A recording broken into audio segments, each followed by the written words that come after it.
Hello বন্ধুরা, চলে আসলাম নতুন একটা ভিডিও নিয়ে। চলেন দেখে আসি। শোনো, আম খাবা? আম কেটে দেবো? তার আগে বলো তুমি আম পাইলে কোথায়? আমি তো আম আনি নাই। পাশের বাসার ভাবি খেতে দিল, বললো অনেক মিষ্টি। रुको जरा सबर करो, बोला धक्का बुक्की नहीं करने का, आराम से लेने का। हाँ মিষ্টি তো হবেই, কাইটে খাইয়ে তারপরে আনছি। তা কত করে কেজি নিল?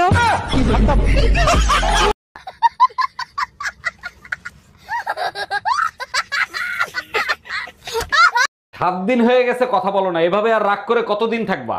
আমার নাকি তোমার কি কিছু আসে চাই? যতদিন মন চায় ততদিন থাকবো। আচ্ছা ঠিক আছে, যা হয়েছে তার জন্য সরি। আচ্ছা কিসের জন্য জানি রাগ হয়েছিল? সেটা যদি মনে থাকতো এখন কি আমি তোমার সাথে কথা বলতাম? हम इसका पति है, हमको सिर्फ फांसी का सजा चाहिए।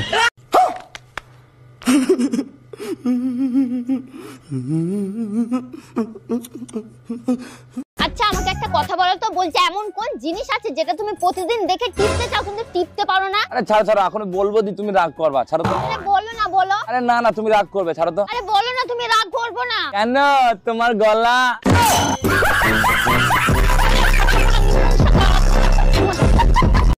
এ স্বামী না, স্বামীর তো নাম ধরে ডাকা যাইবে না। দাদা শ্বশুরে বলছে স্বামীর নাম ধরে ডাকলে হেলে বলে অমঙ্গল হয়। তাইলে কি কইয়া ডাকবো, কি কইয়া ডাকবো, কি পাইছি? এ কুত্তা খাইয়ে যা। তোর সংসার নেই, তুই থাক, গেলাম আমি বাপের বাড়ি। যাও, কিন্তু যাওয়ার আগে সুমন ফকিরের 600 টাকা দিয়ে যাইও। কিসের টাকা? আমি তো তার কাছ থেকে কোনো টাকা ধার আনি নাই। তোমার জন্য একটা তাবিজ আনছিলাম, বলছিল তাবিজে কাজ করলে টাকা দিয়েন। কি তুই আমারে তাবিজ করছিলি? ঠাকুরপো, তুমি আমার কথাটা শোনো, একটা বিধবা মেয়ে দেখে তুমি বিয়ে করে নাও। না, আমি বিধবা মেয়েকে বিয়ে করবো কেন? কারণ তোমার মুখের যা অবস্থা, তোমাকে আইবুড়ো মেয়ে কেউ দেবে না। একটা বলদা সুদা জামাইয়ের সাথে বিয়ে দিয়েছে, মান ইজ্জত সব ধুলোর সাথে মিশে গেল। আরে ভাবি কি হয়েছে? ভাইরে বকাজকি করতেছেন কেন? কি করছে ভাই? অরুণ ভাই আর বলেন না, আপনার ভাইরে নিয়ে বিয়েতে গেছিলাম, আপনার ভাইরের দায়িত্ব দিয়েছে বাইরের লোক জানি খাবার খাইতে না পারে। এটা তো খুব ভালো দায়িত্ব পাইছে, কোনো ঝামেলা করছে নাকি? দামরা হালার পোহালায় জামাইরে জিজ্ঞেস করে আপনি কোন পক্ষ থেকে আইছেন। আমার থেকে যদি অন্য করে তোমার বেশি ভালো লাগে আমারে ডাইরেক্ট কবা, আমি মানুষের মতো না। হেডারেও মার দিমু, তোমারও মার দিমু। খারাপ লাগলেও আমার নাকি থাকা লাগবো, ভালো লাগলেও আমার নাকি থাকা লাগবো।